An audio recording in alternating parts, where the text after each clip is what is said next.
अच्छा, मैकेनिक्स में आज हम डिस्कस करेंगे मूवमेंट को, या इसको पहले आपने पढ़ रखा है टॉर्क। टॉर्क या मूवमेंट, इसको आज हम डिफाइन करेंगे और इससे रिलेटेड कुछ थ्योरम्स और देन कपल और फिर उससे रिलेटेड क्वेश्चंस। तो सबसे पहले मूवमेंट को डिफाइन करते हैं। मूवमेंट क्या होता है आपके पास? The movement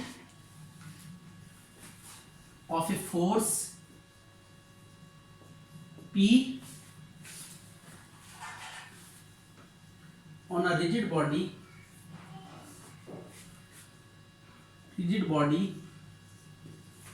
about a fixed point O is denoted and defined as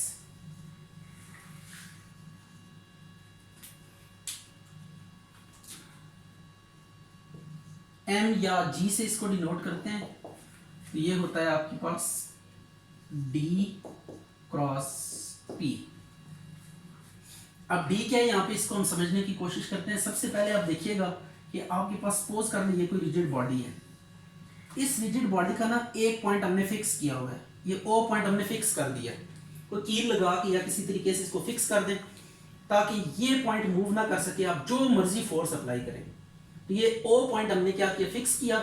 और किसी दूसरे पॉइंट पे O के अलावा कोई पॉइंट A लेकर इस पॉइंट पे आपने क्या करना है, कोई फोर्स अप्लाई करनी है। ये फोर्स आपने अप्लाई की P। अब ये फोर्स अप्लाई करने के बाद आपका ये जो O से A तक डिस्टेंस है, ये आपके पास कितना है, D। ठीक है, यहां पे मैं लिख देता हूं। अगर आप इस फिगर का रेफरेंस कोड करिएगा, where D is equal to OA, O से A तक जो डिस्प्लेसमेंट है ये आपके पास कितना है, D है। तो डिस्प्लेसमेंट और फोर्स इनका जब आप क्रॉस प्रोडक्ट लेते हैं तो ये क्रॉस प्रोडक्ट आपको बताता है कि टर्निंग इफेक्ट क्या है बॉडी का। ठीक है, विच एक्सेलरेशन के साथ जो बॉडी है ये रोटेट कर रहा है। यानी देखें, बॉडीज जब रोटेट कर रहे होते हैं तो कुछ स्लोली रोटेट कर रहे होते हैं, कुछ तेजी के साथ रोटेट कर रहे होते हैं, कुछ बहुत तेजी के साथ। यानी रोटेशन का रेट जो है ना वो वेरी करता है बॉडी टू बॉडी। तो अब हमने क्या किया, उस रेट को डिटरमिन करने के लिए जो फैक्टर्स थे उनको यहाँ पे सॉर्ट आउट किया कि कौन से ऐसे फैक्टर्स हैं कि जो रेट ऑफ रोटेशन को क्या करते हैं, डिटरमिन करते हैं।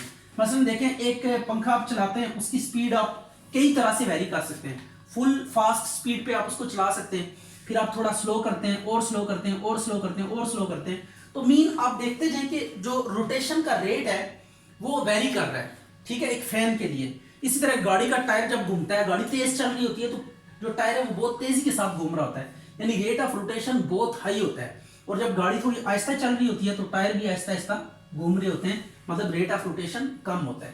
तो ये रोटेशन का जो रेट है इसको डिटरमिन करने में जो फैक्टर्स इन्वॉल्व होते हैं वो क्या है, जो फिक्स पॉइंट है उससे डिस्प्लेसमेंट है, और दूसरा क्या है, जो फोर्स P है जो उस पॉइंट पे लग रही है।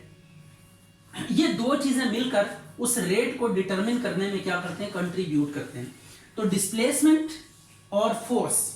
तो डिस्प्लेसमेंट के ऊपर कंडीशन है कि डिस्प्लेसमेंट कहां से कहां तक होना चाहिए, फिक्स पॉइंट से उस पॉइंट तक जिसके ऊपर आप क्या कर रहे हैं, फोर्स लगा रहे हैं। तो अब इन दो चीजों का क्रॉस जब आप लेते हैं तो आपके पास इससे टर्निंग इफेक्ट आ जाता है बॉडी का, कि क्या बॉडी तेजी के साथ घूम रहा है या स्लोली घूम रहा है। हम मूवमेंट को देखते हुए इस चीज को जस्टिफाई कर सकते हैं, डिसाइड कर सकते हैं।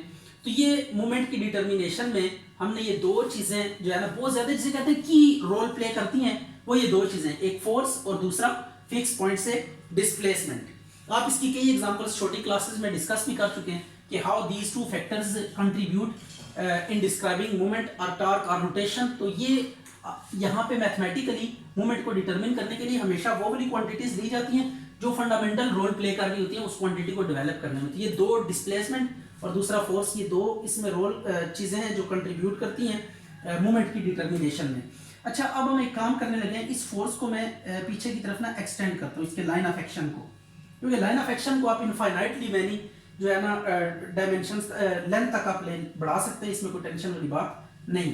अब देखिए, हम ये कहते हैं कि ये जो डिस्प्लेसमेंट है, डिस्प्लेसमेंट वेक्टर है, इसका फोर्स P के साथ एंगल कितना है, थीटा। अगर ये एंगल थीटा है तो ये भी थीटा होगा। अब यहां से आप क्या करें, परपेंडिकुलर ड्रॉ करें। ये हमने परपेंडिकुलर ड्रॉ कर दिया। अब ये जो परपेंडिकुलर आपने ड्रॉ किया है थीटा के सामने, ये क्या होगा, डी की मैग्नीट्यूड को जब साइन थीटा से मल्टीप्लाई करेंगे तो आपके पास ये परपेंडिकुलर आ जाएगा।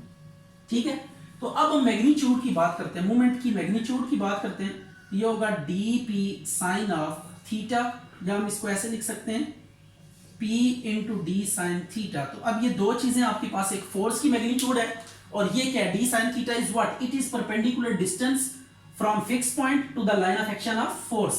ठीक है, तो आप इसको ऐसे भी एक तो हमारे पास ये कि क्रॉस प्रोडक्ट, आपके पास दोनों क्वांटिटीज वेक्टर फॉर्म में मौजूद हो, अगर तो आपके पास डिस्प्लेसमेंट और फोर्स वेक्टर फॉर्म में मौजूद है तो देन आप क्या करेंगे, उनका स्ट्रेट अवे क्रॉस प्रोडक्ट ले लेंगे तो आपके पास मूवमेंट आ जाएगा। लेकिन अगर आपके पास वेक्टर फॉर्म उनकी मौजूद नहीं है, जैसा कि हम मैकेनिक्स में पढ़ेंगे, यहाँ पे मैग्नीट्यूड इज कंसर्न, तो आपके पास ये वेक्टर फॉर्म्स नहीं दी जाएंगी। तो एट दैट मोमेंट आपको क्या करना पड़ेगा, मैग्नीट्यूड्स या जिसे कहते होते हैं स्केलर क्वांटिटीज को लेकर आपने मूवमेंट को कैलकुलेट करना होगा। तो ये फोर्स की मैग्नीट्यूड P है और डी साइन थीटा क्या है, it is the perpendicular distance from fix point two the line of action of force. ठीक हो गया, तो डी साइन थीटा को हम यहां पे अलग से लिख देते हैं कि डी साइन थीटा क्या है, परपेंडिकुलर डिस्टेंस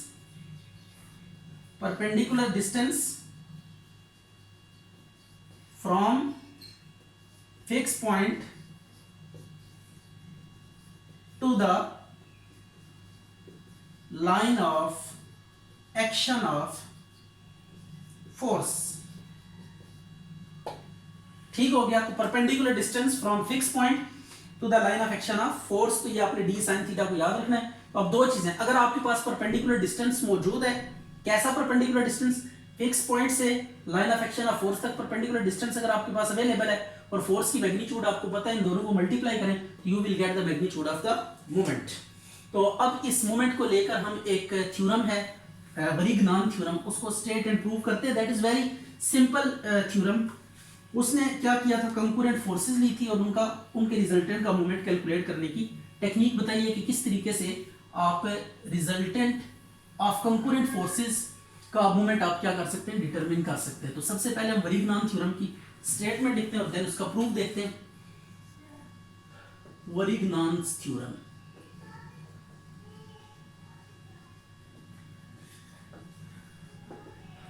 वरिग्नान थ्योरम क्या है, इसको देख लेते हैं। Statement, the moment of resultant of a system of concurrent forces of a system of concurrent forces is equal to the sum of moments of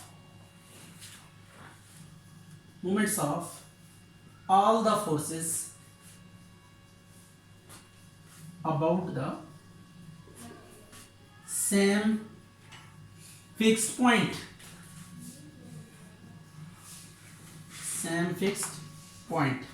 ये है स्टेटमेंट। आपके पास कोई रिजिड बॉडी है ऑफ एनी डायमेंशंस, इसका एक point आप क्या कर ले, फिक्स कर ले, ओ पॉइंट हमने फिक्स कर लिया और इसके ऊपर एन कंकरेंट फोर्सेस लग रही है। ये आपके पास P1 फोर्स है, फिर ये आपके पास P2 फोर्स है, P3 फोर्स है, इसी तरह आपके पास ये Pn फोर्स है। ये n फोर्सेस हैं जो कि एक्ट कर रही हैं किसी रिजिड बॉडी के पॉइंट A के ऊपर। तो चूंकि ये सारी की सारी फोर्सेस एक ही पॉइंट पे लग रही हैं, तो that is why these forces are called concurrent forces. अब इन कंकरेंट फोर्सेस का, चूंकि ये सारी फोर्सेस एक पॉइंट पे लग रही हैं, तो डेफिनेटली इनका जो रिजल्टेंट होगा वो भी इसी पॉइंट पे ही एक्ट करेगा। ये रिजल्टेंट है इनका, ये इन तमाम फोर्सेस का रिजल्टेंट आ गया। दिस इज आर, ये रिजल्टेंट है, ये फोर्सेस का रिजल्टेंट है। अब O से A तक जो डिस्टेंस है इसको हम D कह देते हैं। ठीक हो गया, इसको हम क्या कह देते हैं, D कह देते हैं। प्रूफ स्टार्ट करते हैं इसका। ये वेक्टर सम की बात हो रही है जो भी हमने ऊपर स्टेटमेंट में लिखा है। तो consider a system of concurrent forces P1, P2, P3 up to so on Pn acting at point A on a rigid body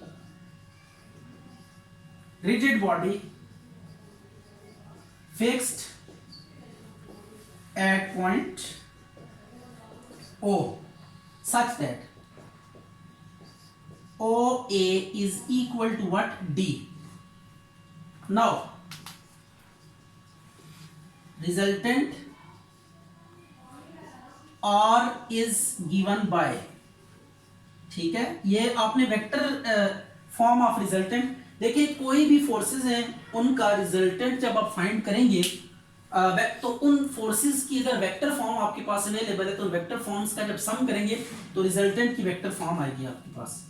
ये देखें R vector is the vector sum, ये वेक्टर्स ऐड हो रहे हैं, ठीक है। तो वेक्टर सम हम इसलिए कह रहे हैं क्योंकि vector sum is different from arithmetic sum. ये आगे इन फोर्सेस को हमने क्या कर लिया? ऐड कर लिया, ठीक है। तमाम फोर्सेस का सम रिजल्टेंट आर देगा। अब taking cross with D, D के साथ आप क्रॉस प्रोडक्ट ले लें, D cross R, D cross P1 plus D cross P2 plus D cross P3 up to so on plus D cross Pn। अब इनको जरा देखिए, आ गया moment is equal to m1 plus m2 plus m3 up to so on mn। ये movement से आप देख सकते हैं डिस्प्लेसमेंट वर्सेस फोर्स। जब डिस्प्लेसमेंट और फोर्स का क्रॉस प्रोडक्ट लेंगे तो आपके पास क्या आ जाएगा? मूवमेंट आ जाएगा। तो ये अब आपके पास मूवमेंट है रिजल्टेंट का और ये फोर्सेस के मूवमेंट्स का सम है। तो फोर्सेस के मूवमेंट्स का सम क्या देता है? रिजल्टेंट का मूवमेंट देता है। तो ये कंप्लीट हो गया इसका प्रूफ वरिग्नान थ्योरम का। अच्छा जी, कपल क्या होता है? कपल आपने इससे पहले जो सिंपलेस्ट फॉर्म कपल की पढ़ी थी वो ये थी कि अगर आपके पास कोई दो एंटी पैरेलल इक्वल मैग्नीट्यूड की फोर्सेस किसी बॉडी के डिफरेंट पॉइंट्स पे एक्ट करती हैं, ठीक है, तो ये आपके पास अगर P है तो ये -P1 होगा, ठीक है। तो ये यानी एंटी डायरेक्शन में होंगी और मैग्नीट्यूड इन दोनों की सेम होगी, किसी बॉडी के डिफरेंट पॉइंट्स पे एक्ट कर रही हैं। तो एट दैट केस ये क्या करेंगी? कपल फॉर्म करेंगी। तो कपल की जो डेफिनेशन है उसको हम सबसे पहले यहां पे लिखते हैं। If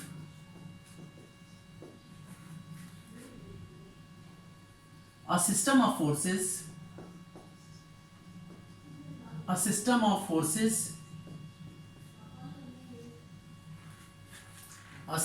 forces form couple if they have null resultant but moment of non-zero magnitude।